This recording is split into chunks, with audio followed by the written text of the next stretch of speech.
ഇടുക്കിയിലേക്ക് നമുക്കൊന്ന് പോകാം. ഇടുക്കിയിൽ എന്താണ് അവസ്ഥ രാഹുൽ? ഇടുക്കിയിലും തമിഴ്നാട്ടിൽ നിന്നാണ് ഇടുക്കിയിലേക്ക് വരേണ്ടത്. തമിഴ്നാട്ടിലാണെങ്കിൽ കാലി ക്ഷാമവും ഉണ്ടെന്നാണ് മനസ്സിലാക്കുന്നത്. കോഴിക്കോട്ടാണെങ്കിൽ മറ്റ് സ്ഥലങ്ങളിൽ നിന്ന് വരുന്നതിന് തടസ്സം നേരിടുന്നുണ്ട്. ചില സ്ഥലങ്ങളിൽ ഗോസംരക്ഷണം നടത്തുന്ന ആൾക്കാർ ഈ പറയുന്ന സർട്ടിഫിക്കറ്റ് കൊടുക്കാത്തത് കൊണ്ട് അവിടുന്ന് കൊണ്ടുവരാൻ പറ്റാത്ത സാഹചര്യം ഉണ്ടാകുന്നു. എന്താണ് ഇടുക്കിയിലെ അവസ്ഥ രാഹുൽ? ഡോക്ടർ അരുൺ, പൊറോട്ട മാത്രമല്ല, ഇടുക്കിക്കാർ കപ്പയും നല്ല ബീഫ് കൂട്ടിയാണ് കഴിക്കാറ്. പക്ഷേ വരും ദിവസങ്ങളിൽ അങ്ങനെ ബീഫ് കിട്ടാത്തൊരു പ്രശ്നമാകും എന്നുള്ളതാണ് നമ്മൾ മനസ്സിലാക്കുകയും ചെയ്യുന്നത്. തമിഴ്നാട്ടിൽ നിന്നും മാത്രമല്ല, വടക്കേ ഇന്ത്യയിൽ നിന്നുമാണ് ഇടുക്കിയിലേക്ക് ഏറ്റവും കൂടുതൽ ഈ ബീഫ് ഉൾപ്പെടെ കയറ്റുമതി കൊണ്ടുവരികയും ചെയ്യുന്നത്. പക്ഷേ അത് കഴിഞ്ഞ കുറേ ദിവസങ്ങളായി എത്തുന്നില്ല എന്നാണ് ഇവിടുത്തെ വ്യാപാരികൾ പറയുന്നത്.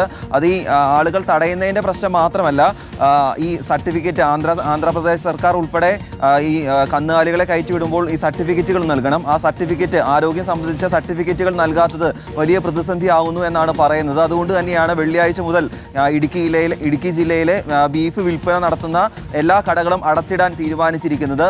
ആളുകൾ അതിനോട് സഹകരിക്കണം എന്നതാണ് വ്യാപാരികൾ പറയുകയും ചെയ്യുന്നത്. പലതവണ പലയിടങ്ങളിലും പരാതി നൽകിയിട്ടും ഈ ബീഫ് ഇവിടേക്ക് കൊണ്ടുവരുന്നതിന് ഒരു തടസ്സം നിൽക്കുന്നു എന്നാണ് അവരുടെ പ്രധാനപ്പെട്ട ആരോപണം. എന്തായാലും ബീഫ് എത്താതിരിക്കുമ്പോൾ ബാക്കിയുള്ള സാധനങ്ങൾക്ക് വില കൂടും എന്ന കാര്യത്തിൽ യാതൊരു സംശയവുമില്ല. ഈ പെരുന്നാൾ സമയത്തൊക്കെ ചിക്കൻ്റെ വില ഇടുക്കിയിൽ തന്നെ ഇറച്ചിക്ക് 200 രൂപയ്ക്ക് മുകളിലേക്ക് എത്തുകയും ചെയ്തിരുന്നു. ഇപ്പോൾ ബീഫ് കടകൾ അടച്ചിടുകയാണെങ്കിൽ കോഴി വില കൂടും എന്ന കാര്യത്തിൽ യാതൊരു സംശയവുമില്ല. അതുകൂടാതെ പന്നിയിറച്ചിയുടെ ഉൾപ്പെടെ വില കൂടാൻ തന്നെയാണ് സാഹചര്യം. അപ്പോൾ വരും ദിവസങ്ങളിൽ വെജിറ്റേറിയനിലേക്ക് മാറേണ്ടി വരുമോ എന്നൊരു ആശങ്ക പല ആളുകളും പങ്കുവെക്കുകയും ചെയ്യുന്നുണ്ട്. ഹോട്ടൽ ഭക്ഷണത്തിൽ ഉൾപ്പെടെ വില കൂടാനും സാധ്യതയുണ്ടായിരുന്നു. Okay, thank you Rahul Suresh. അല്പം ആശങ്കയുണ്ടാക്കുന്ന കാര്യമാണ്. പൊറോട്ടയും ബീഫും ഇല്ലാതെ എങ്ങനെ കഴിക്കും, കപ്പയും ബീഫും ഇല്ലാതെ എങ്ങനെ കഴിക്കും എന്നൊക്കെ ആഗ്രഹിക്കുന്ന അല്ലെങ്കിൽ എന്നൊക്കെ ബുദ്ധിമുട്ടുന്നവരെ സംബന്ധിച്ചിടത്തോളം അല്പം ആശങ്കപ്പെടുത്തുന്ന വാർത്തയാണ്. ബീഫ് ക്ഷാമം നേരിട്ട് തുടങ്ങിയിരിക്കുന്നു മാർക്കറ്റിൽ എന്നുള്ളതാണ്. 440-440 കോഴിക്കോട്ട്. ഇടുക്കിയിലൊക്കെ ബീഫ് കിട്ടാനില്ലാത്തൊരവസ്ഥയിലേക്ക് കാര്യങ്ങൾ പോകുന്നു.